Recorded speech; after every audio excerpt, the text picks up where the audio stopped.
And That a little bit over there. welcome everybody to Zoom number, I don't know, 27, 84, whatever it is, but it's great to see you all.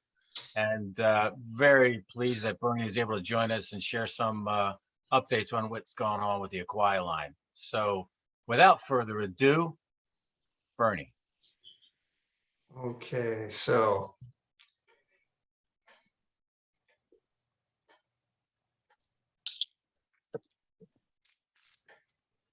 all right. Oh, come on. You can do it. There we go. You guys seeing it? Yeah. Yeah. All right, so here we go. We always start with a movie. I love Welcome to the Acquia line. it. This is an update for you guys. Now, I did a talk, I don't know, maybe 2 years ago. So some of this, I cut out a lot of that from the old talk. So this will be just a review for the new guys. And then I'll show you the new stuff. And then we'll talk a little bit about the op session, but I won't go into too much because Friday night I'll be up there again. Exactly. And for the people that are actually going to operate, we'll have a little more detail on that. And also I can provide some more info on Friday night about things to do in my neighborhood, you know, during the op session. Great, Bernie. All right, so to review, of all the railroads in the United States during the Civil War, I picked this little roughly 13-mile chunk of the RF&P, and it was run by the United States Military Railroad at the time I'm modeling. So it's halfway between Washington and Richmond, and it's located in Virginia. It's about 40 miles south of where I currently live. So there's a close-up of the railroad to show you where the railroad is, where the Potomac River is. So here's the Potomac River. This squiggly line is the Rappahannock River. And it was navigable to steamships all the way up to Fredericksburg. So that's pretty much why Fredericksburg is where it is. Same thing with Washington and Richmond. They are at the last point on the rivers where ships can get. And so we have the Union Army camped out in a fairly tight perimeter around Acquia Landing. And they're being supplied all by boat or barge. And then the railroad takes it out to the various units and that gets distributed by wagon. And we have the Confederates down here, and they're spread out much further because they're doing a lot more foraging. Their railroad is not doing a good job of supplying them. And we have letters from Robert E. Lee to Richmond complaining about the RF&P. Some people say now that he was actually a Union supporter, but I'm not sure about that. I've read that in a couple of sources. So there are 4 stations. We have Acquia Landing, and right next to Acquia Landing, the Union built a second wharf. And one thing to go back, this is the RF&P, the original RF&P Railroad, Richmond, Fredericksburg, and Potomac. So if you wanted to go from Richmond to Washington before the Civil War, you took a train all the way up to this place called Acquia Landing, and then you got on a steamship and went up to Washington the rest of the way. There was no rail line like there is now going up to Washington. So that's why it's called the Acquia line, because that's the end of the line. And we go from Acquia, we have 4 stations. Brook, Potomac Creek is where the big bridge is over Potomac Creek here. Stoneman Switch or Stoneman Station. And then the last station, the time I model, is Falmouth.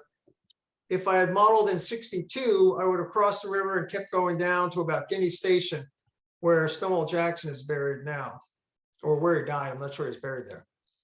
Okay, so that's an overview of where the railroad is. This is what they're hauling on my railroad on a typical day. The Army is camped out at this point. Nobody's really campaigning. And so it's just basically a big camp out for 100,000 people and 60,000 animals. And some men are going home on leave. So that's why you see some passenger cars down here hauling men back and forth. Only the officers got to use the passenger cars. The men, the enlisted men, they either walked to the landing or they took a boxcar. But mail and other things, express packages were coming in. Most of the cargo was forage for the animals. The next category, commissary stores, was food for the men. Quartermaster stores, all those military supplies, tents. They had stoves that they were issuing. weapons, wood, all that kind of stuff. Railroad supplies is what the railroads are doing to stockpile, getting ready to continue to Richmond in the spring. And there's some ammunition that's being shipped because they are expending ammo for training. So starting at Acquia, these are just some pictures to give you a flavor. This is the main wharf at Acquia Landing. It had 2 tracks on it. You can see a turnout down here on the wharf. These things in the background over here, if you can see my mouse, those are camp stoves. So at some point I need to 3D print them and put them on various spots on my railroad. And then here we see a view from a boat looking toward the shore. You can see there's a little bit of a ridge right behind the water line. And then there's the wharf coming out. You'll see some boxcars on the wharf there. There's another car ferry. This picture is available in high res at the Library of Congress, so you can see it more detailed. But there's a car ferry there, and then this one actually has 3, and it's empty. This picture was taken during the evacuation when they're getting ready to leave, after Chancellorsville, but before Gettysburg.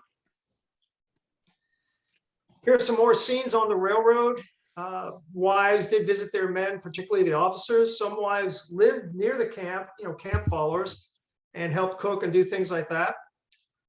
Here we see a bunch of African-American guys, and I assume they're looking for work. A lot of those guys ended up working for the railroad. In the high-res version of this, you can read what's on these signs, and I have put them on my railroad.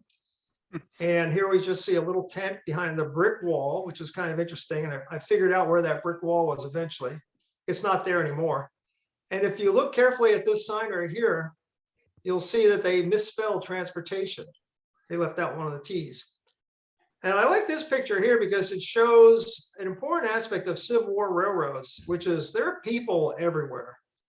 This is the steam era, and you come off of the steamboat or a steam train, and it's muscle power from then on. It's either people or animals. So that picture is great. And again, all of these are available on the Library of Congress, and you can zoom in and see what these people have for breakfast. I mean, great pictures. So next stop down the line is Brook, which there are no prototype photos. And then I have Potomac Creek, and many of you know I decided to model this truss bridge. It was one of the 4 bridges that the Union built there. This shows a timeline of various bridges. There's a picture of the bridge I decided to build. It's even full size, excuse me, it would be 8 feet long, and mine's about 53 inches. So a little over half reduction. And I can talk about that at the very end. Next stop is Stoneman Station. I do have 2 photos that I found of the same area from different angles, which is always nice. Plus I found this drawing showing a 2-year regiment coming home. And so I do have a 2-year regiment on my railroad, but they're not riding on the cars. That is a 3D print project for the future, is to print guys sitting on boxcars, and they would be resin, so they wouldn't be so heavy as to make the freight cars flip over. Awesome. And here we see a little weight car, conductor's car, that they've turned into a telegraph shed. So they actually took the car off of its trucks and put it on stilts. And this is the last piece I need to do for the other room. And then the other room is done. Well, except I did one other thing, which I'll talk about. All right, so what scale to model? Everyone knows that I'm probably modeling an O scale, but I did look at N. I tried doing an N scale layout a long time ago. So these are N scale cars on a O scale car. This is a G scale. I had thought about doing this in G scale because there's so much military stuff available in G scale. It would have been really neat, but it wouldn't have been more an operating layout. It would have been too big. And then here we see HO cars, an engine and HO cars riding on my O scale car. So that just kind of gives you a feeling of the relative size of everything compared to O scale. So I'm doing O scale, and this is my original design that I built 15 years ago. It's hard to believe, 15 years ago, but there was a problem with this design. And the problem was I had an N scale calibrated brain when I designed this railroad. And I tried to squeeze a little too much into that space. So I went to O scale, but I found out that O scale is really big. So here you see a picture of Alicia holding the paddle wheel steamer at Acquia. It's going to be at Acquia Landing. And you could build an N-scale module on top of that boat if you wanted to. So it's almost, I forget, I think it's 4 feet long. She's 5'8". She's not a shorty. So, you know, it's a big stuff. So I realized I'm going to need a bigger layout. And I ended up going through 3 expansions, or maybe it's 4 expansions. Here's one of them where we had some guys that were over working on some other thing, and they agreed to tear out this closet for me. And anyway, well, after all those expansions, I ended up with this. Okay, so this is the current state of the railroad. And it's not perfect, but it's much better than it was. So if you guys remember the last time we operated, I believe we had a triple meet up here, and we had 6 people where Falmouth used to be up here. It was really tight. Well, we don't have that problem anymore because Falmouth is down here. And you basically have the big crew lounge. So even if we have 2 trains at Falmouth, there's going to be plenty of room for people. 2 trains at Acquia isn't too bad because one guy can work this wharf and the other guys can go over there and work that wharf. And so what happens is the rest of the railroad's pretty much the same. The one thing I did over here was because we added the telegraph, I needed to bump this out a bit to make room for the electronics. It's a long story, but I couldn't just cut away and do what I wanted to do. So that's a little bigger. And this is really tight here. It's 1 person wide, but it's not an important place because there's no real action, no switching action going on in here. Most of the time you're going to be standing out here and you can just watch your train go through. You go into the closet, and this is now called Stairs Tunnel. And you pop out, you go across Mueller's Creek. Although I think I need to flip-flop Mueller's, put Mueller's up here and put Claiborne down here, but I don't want to confuse everybody. So we go across a new trestle and then into Falmouth. The new Falmouth is nice and big. So we get longer mainline run. I think I'm up to 165 feet, which is over scale mile. I have longer trains. We can run 10-car trains, but we do have a problem. We had a test session last weekend, and if 2 10-car trains meet here, they don't fit. So they have to do a saw-by. So I will put a rule in the timetable that says, if you have a meet scheduled at Brook, and you can tell that by looking at the schedule, do not leave Falmouth with more than 8 cars. And that's the simplest. Instead of having to go rebuild all this, that's the easier way to handle the problem. Let's call the software fix, right? So let's see what else. Yeah, it's other than that, this is all pretty much the same. So you guys remember that.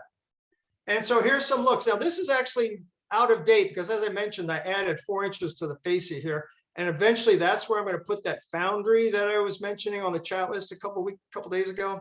I want to put a foundry building there, and I'm thinking of having it open so you can look into it. Oh. There was a foundry in Fredericksburg, so you know I'm taking a little freelance here.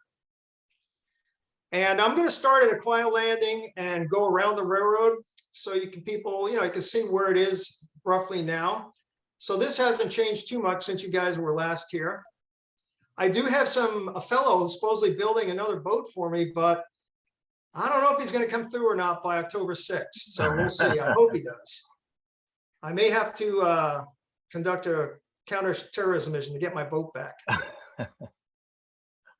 And remember I mentioned there's the signs. Well, I do have the signs on the railroad. And in my vignette, I have the former slave family that are talking with the provost marshal so they can get on the boat and head out of there. By the time I'm modeling, most of the escaped slaves are gone. They mostly went in the fall. So this is just the stragglers that are coming in here and there. And there's a prototype picture that I showed you earlier. And eventually this building, this model building, will have a detailed interior. There's Burnside's Wharf. And as I've said before, the easiest way to build a boat model on your railroad is to paint it on the backdrop. That's 1 night's work versus 10 years work. 1 night, Jesus. Yeah, I mean, that boat, I just basically, that took basically about 1 night to paint. It wasn't that complicated. And it would take me years to build that sucker. Anyway, so there's Burnside's Wharf. The ironclad is still there. I haven't finished it. one of the reasons I haven't finished it is I'm not sure it's ever really going to fit on the railroad. So it's sort of in again, out again, in again, out again. So one of these days when I run out of things, I'll probably finish it. As you leave Acquia Landing, you go through Closet Tunnel, which is the tunnel that goes through the first closet. And it's based after Crozet Tunnel up on the C&O, or back then it was called the Virginia Central. And so that's the northern portal, and then you pop out into Brook, and that's the southern portal. By the way, this is the picture that they used in the calendar for 2023. Nice. So, and I know they had a sawmill somewhere on the Acquia line because they talk about it, but they never actually said where it was. And so I put it here because I had a flat spot. I do have a flat spot down at Acquia Landing, but in the back of my mind, I have that flat spot reserved for a baseball game. I want to show the guys playing baseball. Question, Bernie. Yeah. Up the road toward the backdrop, there's 2 Union soldiers standing. Are those part of the backdrop, or are they actual figures? These guys here? No, further back or up. Them. Those are 28mm figures. Oh, okay. This is one of the deepest scenes on the railroad. It's, let me think, how many feet is it back to there? It's at least 5 feet from this wall to where I'm standing. It might be 6 feet. Really? Yeah, because I had to stand on a stool and reach like this to paint that over the scenery. Yeah, if we go back to the track plan. Oops. You guys didn't like my N-scale calibrated joke? So if that scene that's looking, let's see, where's that looking? That was looking up this road. No, it's looking over here, right? So it's 2, 4, 4.5. Yeah, it's about 5 feet from where the camera was. Gotcha. So that's pretty deep. You showed the photo with all that black smoke. How did you achieve all that smoke?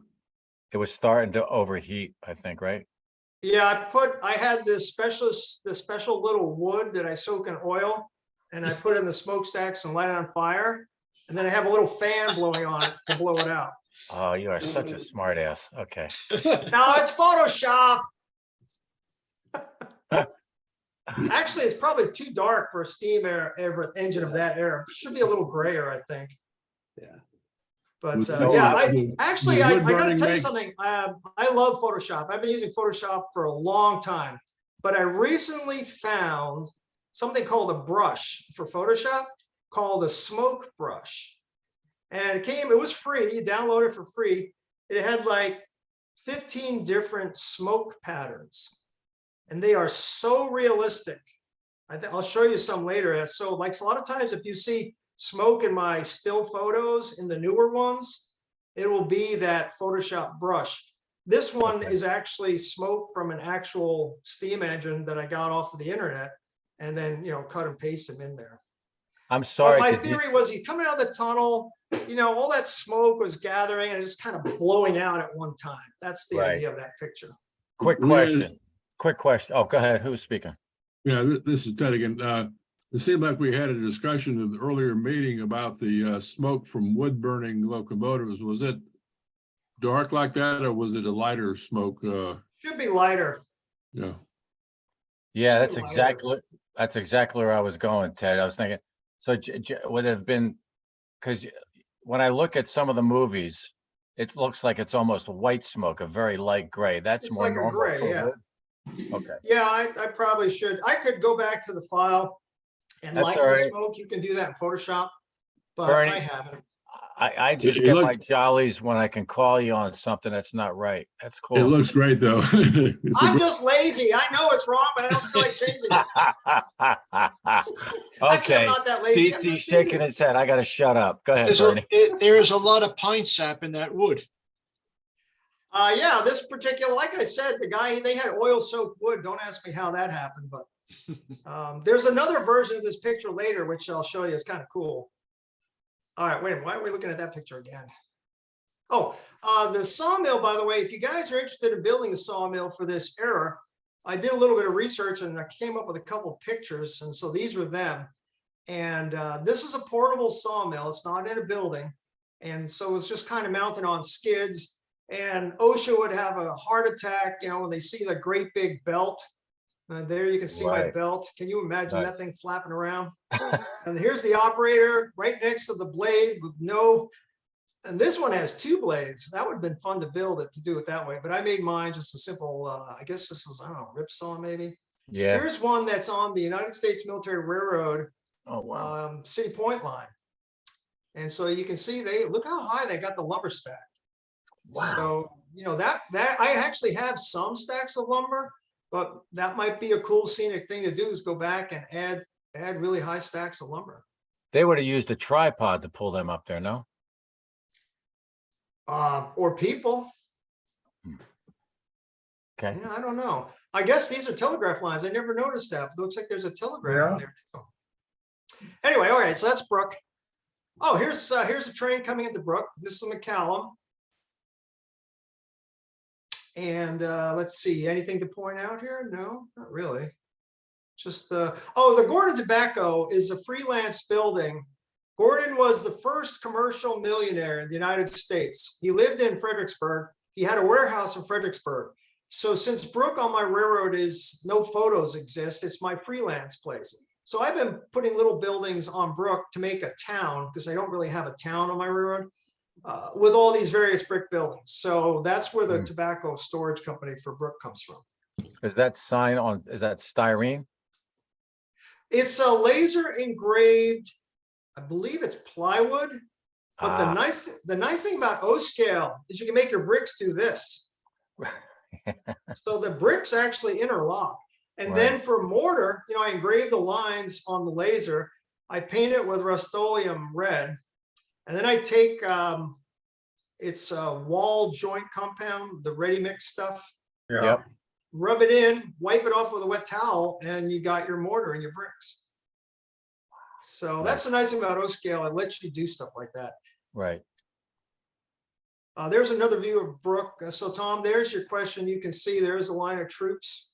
Yep. A couple of weeks ago, Jack Thompson was here. He's a new guy. I met him at the National Capital Model Soldier Society, which, by the way, we're having our big show tomorrow and Saturday. And he says, you're supposed to have 4 guys in a marching column. I only had 3. And I said, yeah, I kind of knew that, but I didn't want to paint more. So would you paint them? He goes, yeah. So he painted 4 more figures for me. He did a really, really nice job. They won a little award. Our club gives out a monthly award. The figures he painted for me. So I asked him if he would do more, but he had to take in any. Those figures in the background are 28 millimeter from Perry. He has a set of marching soldiers. And there's a few skirmishing guys in there, which I really can't use on my railroad. And I met a guy from Kentucky at one of the war game shows, and he said he'd pay him for me. He charged me a ton of money, and he honestly didn't do that good of a job. So that's why they're 4 feet away. You don't want to really look at them up close. But the ones that Jack painted are really nice. So I don't think I have a picture of them, but you'll see them when you come, because they're now in formation marching up the hill. And if you guys ever remember, there was a kit back when we were kids, or when I was a kid, which was the Borex mule train. Oh, yeah. Right. So this trailer or this wagon is the Borex mule train wagon. And then these are oxen. And I found a lot of documentation when J.B. Clough would write his letter. Every day he wrote a letter to Ada Anderson in Alexandria, who was his boss, and he would tell him what was going on.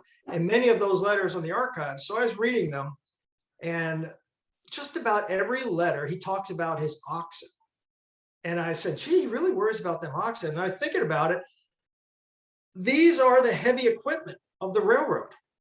This is their heavy haul capability. So he kept real good track. He would lend them out to infantry units and things who were doing construction of forts and stuff. So yeah, he was very concerned about where his oxen were and so on. So I figured I have to have some oxen on the railroad, and I have 2 more that I'll use somewhere else, I guess. So I thought that was kind of neat. And here's a little cartoon. We have the one woman who stayed behind to keep an eye on her tavern, and the doctor is trying to sneak out without paying his bill. So Okay, here's a picture showing the new 4 inches I added right here. So what happened when the flood occurred, I had to jack up the railroad about an inch or two, and the fascia cracked right here. And the way I built this behind the railroad, there's a solid sheet of plywood here. I couldn't get behind it without tearing this all up. So the way I fixed it was I added an overlay, a whole new piece of fascia just over everything. And then when I got here, I added 4 inches to make room for the telegraph that sticks out back here. So this will be where that foundry is going to go. But for now, it makes a nice place to take pictures of trains. Yeah. So here's the next spot. It's Acquia Creek. There was no water mill on my railroad, but I wanted one. And I had this oddball corner to deal with. So that's where the water mill went. And it's based on a prototype in Fairfax County, Virginia, which is west of where I live, about 20 miles. And that's what it looks like now. It's on private property, but you can see this from on the main road. So I took this picture a couple of years ago and I built the model of it. It's also documented in the Library of Congress. And then later I found out that there was this person, the family over here that owned this mill was the Barnes family. And Union and Confederate soldiers stayed in this barn through the war, or this water mill. They use it for quarters. There's currently graffiti inside this building from the Civil War.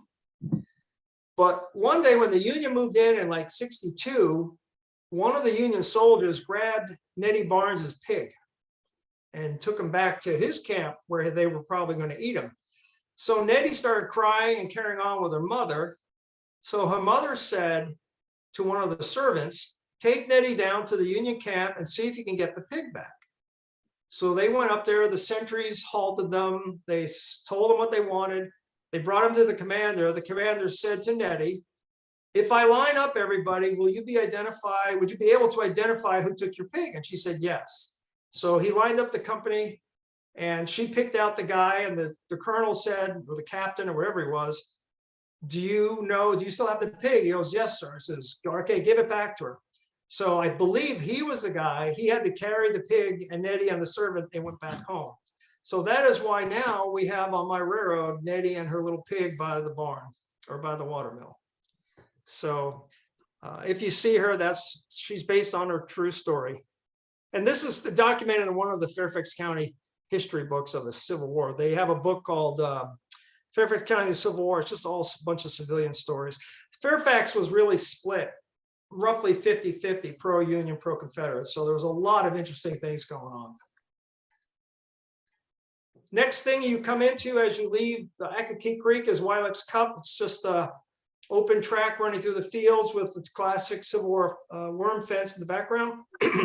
Those fences are a real pain to make. So I don't have as many of those as I probably should. And so there you see the smoke's a little grayer for all you smoke rivet counters. We now have gray smoke for you. It's too dark. And then we roll into Potomac Creek. This is a real early picture before I have re-lettered the Texas into the Fury. There's my 2-year regiment marching in the background. I think there's about 200 figures in that regiment. And then I have a lumber crew or a carpenter crew here. So I say, this is my 2 brothers and my dad, and they're fighting over how to cut the piece of wood. Okay, yeah, now you can see there's the regiment coming in, and this guy is cheering them on, but these guys are stuck and they don't look so happy watching those other guys get to go home. Here's our next big scene, which is the Potomac Creek Bridge. And Kalmbach did a chapter in their book on this bridge. It's called something, What's in a Photo, I think is the name of the book. And one thing I like, the last couple of things I've done for Kalmbach and MRP and in this book is they take my pictures and they put them on as a 2-page spread. So you really get to see the detail. And Right. I think it's partly because it's O-scale and you have all that detail, but also because I'm using a better camera. A lot of people these days just use their iPhones, and yeah, they're okay, but they're not as good as using a real camera. So anyway, just a little tip. If you want to get good pictures, use a real camera. Take your time. Bernie, you got a question from the chat. Yes, sir. At some point, somebody's curious, I think it was Lee, about how you made your worm fence. How I made the worm fence. Yeah, so I took a piece of basswood and I put it on my laser and I cut sticks that weren't perfectly straight. You know, they have a little jiggle in them. And then each stick, you have to whittle to a triangle, because when they split them, that's kind of what they look like. So, and that's why I say they take a long time. So you whittle every stick to a triangle. They already start with a little jaggedy shape, which helps. And then I use CAA. Well, I stain them and then CAA them. And then you're going to get glue gauze from the CAA. So then you have to dull coat them or matte varnish them. And then a little bit of dry brushing gray to make them look like they're aged. And that's basically how I do it. There was a really well-preserved one. I mean, they're all over on the Civil War battlefields. There's a really nice one at Williamsburg that I got some pictures of that I kind of use that for my reference, you know, where they have the little cross one. And up at Gettysburg, they have some where they have stones on the bottom and then they put the crosses and they have some split rails on the top. So, but you don't really see that kind of fence in Virginia. That's more of a Gettysburg thing. Or I don't, maybe out west they do that kind of fence too. Down south too. So, but I have a lot of, you know, at Hagerstown, you have the famous Dunker Church scene where the two fences line the road and all the dead Confederates. I forget what that fence is called. It's a post with holes in it, and you stick the rails through the holes. I have a lot of those on my railroad because they're easy. They're easier to make because I can laser cut them. The worm fences, you have to kind of glue them up one by one. It takes a long time, but they look cool. And I have some picket fences and I have a stone wall. Let's see. I'm going to have a board and batten fence down here at Falmouth. There were a couple of those and some picket fences, but I haven't put them up yet. So here we are at Stoneman Station. I have the two platforms on each side of the track. And this is a common place for trains to meet. So you often see more than one train here. There's a prototype picture I showed you earlier. And you have to come out of Stoneman, you're going to hit Claiborne Creek. And this is a trestle that was designed or built to Herman Hopp's design with the W. It's a little different than your normal trestle. Most modern trestles have this post perpendicular to that cat. But Hopp figured out that if you make them a W, then they don't need lateral bracing. So this is, and you know, he has it in his book. And then I looked and I looked and I finally found some examples of the W trestle out in Tennessee. And I have the pictures somewhere, not in this talk, but I have pictures of those bridges. So they did actually build those W trestles in a few spots. And the idea on my railroad is that the RF&P was here first. So they're the guys that built these nice stone abutments. And then they burned their whole thing when they left in 1862. And the Union came in and just quickly built on top of their existing abutments. And so here we see the old Osceola, which is really a nice, cute little engine, but it doesn't pull much. It has a tiny Faulhaber can motor right in the boiler there. And so, because I have a little bit of grade in various spots on my railroad, this thing can only hold 4 cars. So it is reserved for the General Special. Some of you may remember the General Special. Back in 1862, Burnside was trying to walk to Acquia Landing to get on a ferry, I guess, or trying to get to Acquia Landing. And he couldn't find a train, so he started walking. And he wanted to get on the train, but they wouldn't let him because it would have violated the schedule and stuff. So he was very upset. He complained to Hopp, and Hopp says, "I'm sorry, sir, but the train people did the right thing." But from then on, Hopp put out a message that said, there will be a train engine kept in steam wherever the general is. And that'll take him. So I assume he would just ride in the cab. So that's what this engine now resides, wherever the general is. And when we do op sessions, if I feel like messing with the crew, we will run the General Special and get in the way of everybody. And I think we've done that a few times. So Battery Schaefer is the start of the new section. So this Excuse is me, one section, Bernie, Yeah, that engine that you just showed, that's like a sister engine to the one that ran, oh God, I can't think of it. Yona.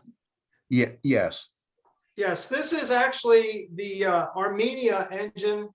the I think it's Armenian. Maybe that's- it's Armenia Yes. that Dave Armenian. Schneider did.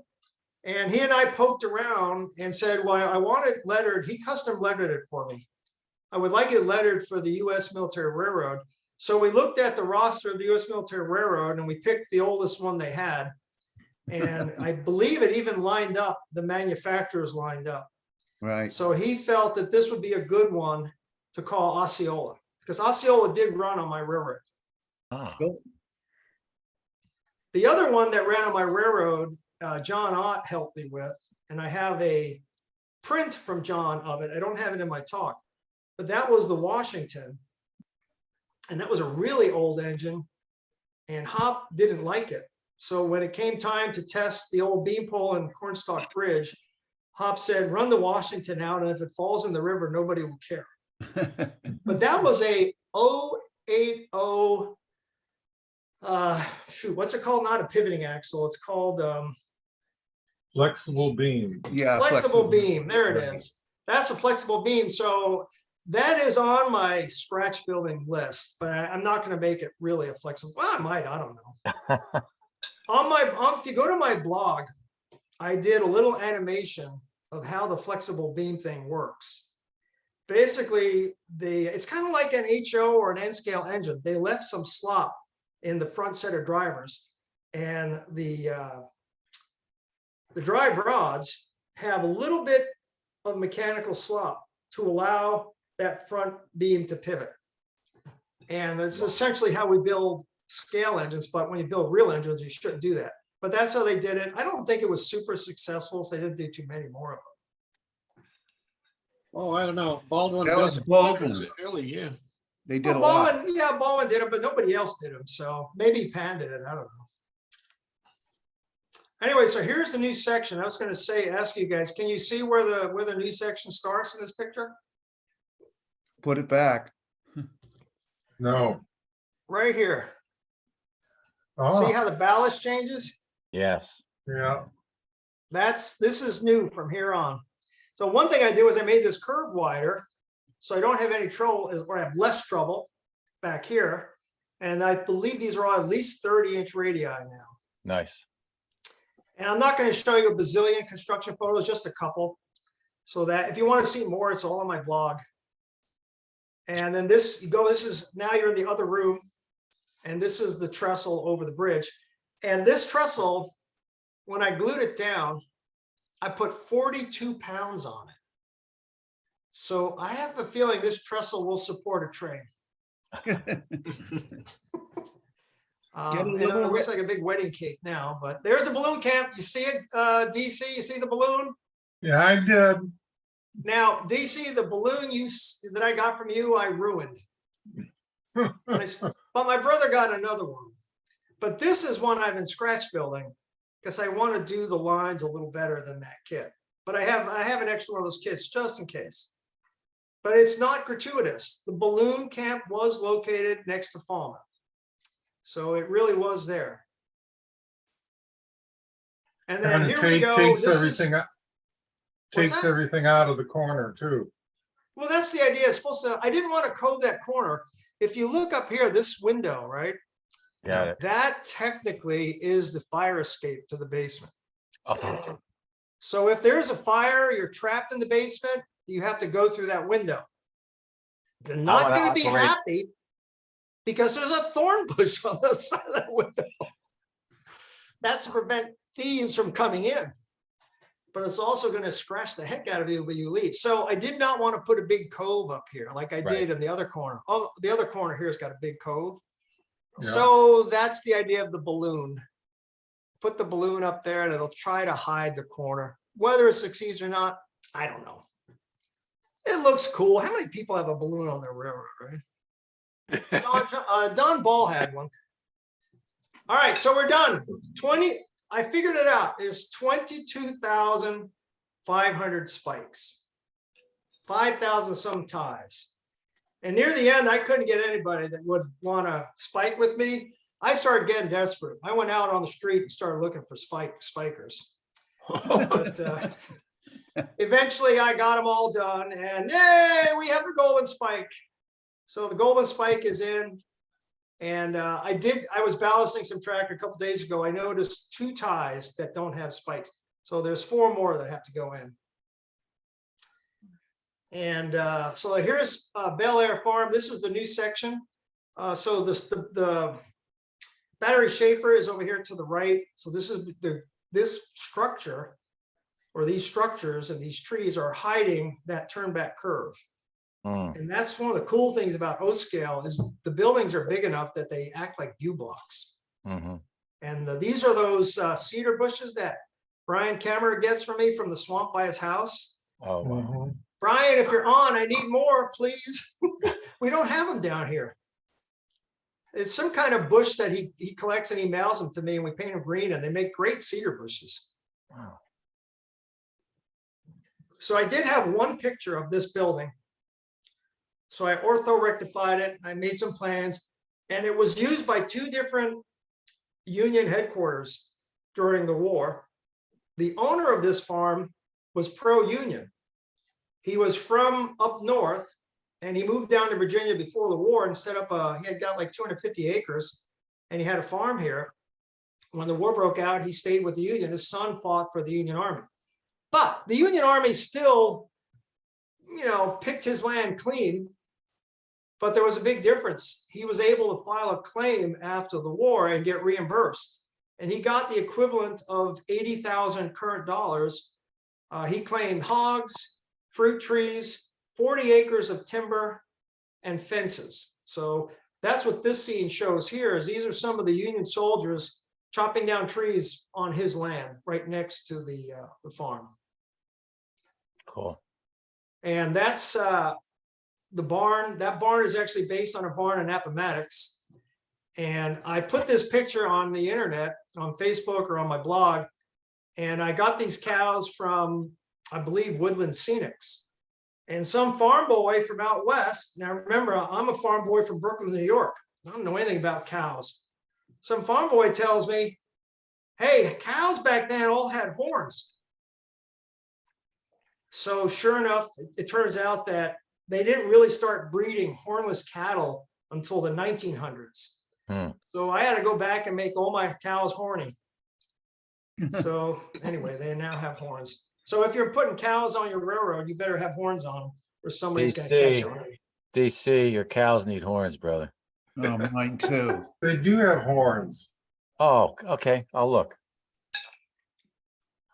All right, and then I was reading Lincoln in the Telegraph Office, which I highly recommend that book, even if you're not into the Civil War. It's just amazing what goes on back then and now today, even the same deal. Like McClellan sent a message to Lincoln, and the message was insubordinate. And the telegraph operator said, I am not delivering this message. And he put it in his pocket. He said, I could be hung if they find out that I'm not delivering this. But he would not give, they loved Lincoln because he was there, he was their buddy. He would not give Lincoln an insubordinate message. Anyway, back to the Acquia line. Homer Bates writes in his book that at one point they detected a spy on the telegraph on the Acquia line. And the reason they could tell was they said the tone changed on their telegraph. So, I mean, they're listening to this thing day in and day out, they could detect the change. So, but he did not know the code. All their important messages were encoded. And they would send him messages in the clear like, hey, Johnny Reb, we know you're out there. Go home. We're going to come get you. And they did go look for him. They never did find him. But they did find a bunch of silk wires in a pile next to one of the telephone poles. Those they suspect that's where he's operating. So while I've been chit-chatting, can anybody see the spy in the picture? Yeah. John sees him? DC sees him? There he is. You got to remember, this is wintertime. There's not a lot of underbrush, so it's kind of hard to hide. Okay, so here's work in progress. This is what Mueller Creek looks like right now. That's my 42-pound trestle and train going across. I'm going to be putting trees. The balloon camp will go in back there. The balloon was down for these pictures because I was doing scenery. I didn't want to get paint on the balloon. It Nice gets job messy. on this. Nice job on the smoke burning. Yeah, that's that plugin I was telling you about, or those Photoshop brushes. Right. Very realistic. Cool. And then this is a new technique. You know, I've used a lot of Brian's artwork. It's like this is Brian's artwork right here. Mm-hmm. But this is a new piece of artwork that I generated from pictures I took at the Pamplin Museum down in Virginia, down by Petersburg, which I do recommend that the group go there. They said they would set up a Civil War, weekend for us. And there's just dozens of things to look at and get ideas for your railroad. Like these little hooches back here, they are actually at the Pamplin camp. They have 4, so I made more using Photoshop. And this is one of the houses they have on their property. And I just put it into the picture. So here I made basically a photo backdrop. Excuse me. It goes about 3 feet in the other direction too. And then this one is a picture of the Wyatt House at the Gaines Mill Cold Harbor battlefield. This house is on the National Park, so you can go look at it. Nobody lives there. And I actually took the picture and made it look more like a painting than a picture. Because my theory with the backdrops is I want my backdrop to have the same relative detail that my foreground has. I don't want it to be more detailed. Mm-hmm. And so I find that since the rest of my backdrops are hand painted, if I just stuck a photo of a building, it might not look right. And then what I did is I also added some Brian's guys. Brian sent me a bunch of figures that he uses for his those artworks he does. Right. And so these are hooches from the White Oak Museum down in Fredericksburg, White Oak, Fredericksburg, which is right by the Acquia line. What is a hooch? A hooch is a term that the United States Army came up with for little places that you lived in Vietnam. So I'm from that era of the Army, although I was not in Vietnam. We call these hooches. If I was to be totally Civil War correct, they would call this a shebang.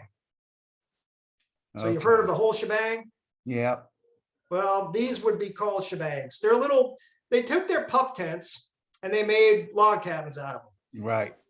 And they would take local bricks. And if you see this on the railroad, right next to this is a burned down building. So maybe they salvaged some of the bricks from that building. They use logs with mud. They use barrels for chimneys, and they would make these little hooches, or I keep calling them hooches, I'm sorry. They're really shebangs. And down at Fredericksburg, they actually have a camp of about 6 of these set up. And I have pictures of me and Alicia poking around in them. You can just walk in them if you want. And so that's what this is. So this is hand-painted trees. The flag was actually at the museum. And these hooches I photoshopped in, so I made them look like there were more. And then I built a couple. Now I reserved this spot here. I did not put the 4th shebang in there because one of the pictures I have shows this guy doing his laundry right by Falmouth. So I need to get a guy with a I don't know what that is, a barrel or some kind of thing that's waterproof, and he's doing his laundry there. So I don't have that guy. So this is actually just in Photoshop, this guy. He's actually from the photo. I took the photo, I colorized him, and I stuck him in my picture here. But he's like just a placeholder for eventually I'll probably try to do a 3D print of that guy. Or maybe I have to chop up one of my guys to look like him. So anyway, that's pretty cool. And there's Hopt and Stevenson. If you look at my pictures, you'll see these 2 guys are in almost all the pictures. And this is George Stevenson, the inventor of steam railroading in England.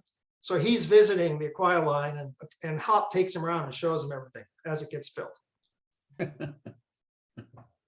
I did get into 3D printing. Jerry Dykstra sent me the battery wagon, and then I made cannons and limbers on my own. And Jerry, if you're online, how are you doing on them supply wagons? I could really need some supply wagons. And then I do have a lot of figures on my railroad, and that is one of the nice things of O scale is the figures help tell the story. They're big enough that they can even have expressions and help tell your story.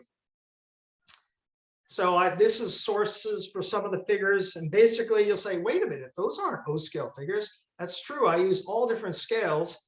The little guys go in the background and the big guys go in the foreground. Simple as that. And these are the sources of these various figures. And that's a technique called forced perspective. So back here, these are all 28 millimeter or 1/56 scale guys. This is O scale in the foreground, except that fellow right there. He is a German. Oh, I don't have him here. Sorry. He's a German tank mechanic that I made look like a Civil War guy. And in this shot, we see different scale figures right next to each other. This is Grant, and he rode Cincinnati, which was a huge horse. I forget how high they said it was, but it was really big. So Grant is a 40 millimeter figure riding on a 1/35 scale Cossack pony. And this guy started out as Stonewall Jackson, and I filed off all of the Confederate stuff and made him, see, it looked more to me like Sherman than he did Jackson. So this is Sherman and Grant on my railroad. Now, Sherman was never at the Acquia line. So he's a Fubi. He doesn't belong there. But I actually used him in a different thing, so I just recycled him. But Grant obviously came in the next year after I modeled. But if you look at the background, those are 28 millimeter figures in the background. So I have all different scales just in one scene here. And this is my picket camp scene, and I have the guy up on the telegraph, and he's a 40 millimeter figure, and he's based on that photo there. Now, I only have one telegraph line from Stoneman Station to Falmouth. There's only one line.